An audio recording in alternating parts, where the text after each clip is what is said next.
So ngayon guys, ipapakita ko sa inyo kung paano tayo mag-install ng dalawang tugang na outlet at gagamit tayo ng 20 ampere circuit breaker. So ngayon, ipapakita ko sa inyo yung tamang pag-install ng dalawang tugang na outlet.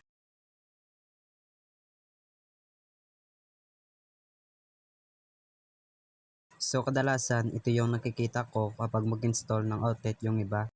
Titusok nito yung wire ng pangalawang outlet dito sa terminal ng unang outlet.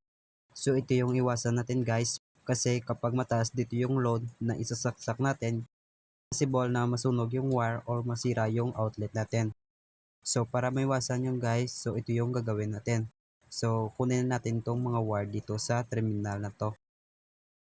So para maiwasan natin yun guys is kukuha lang tayo ng wire at ikabit dito sa unang tugang na outlet natin. So ito na yung supply natin na 220 volts. So ngayon ikabit natin tong supply na line ng unang tugang na outlet at supply na line ng pangalawang tugang na outlet. So itong tatlong wire, ito yung splice natin.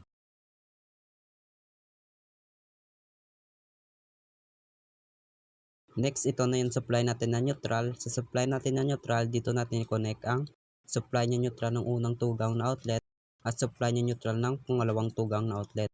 So itong tatlong wire, ito yung splice natin. Next, lagyan na natin to ng electrical tape.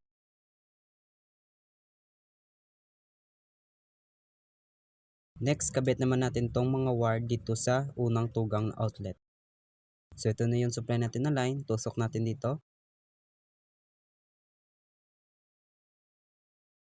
At yung supply natin na neutral, tusok natin dito sa pangalawang butas.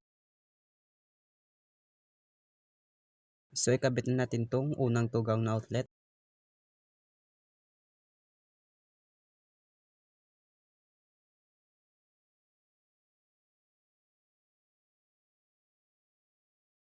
Next, i-on na natin ang circuit breaker.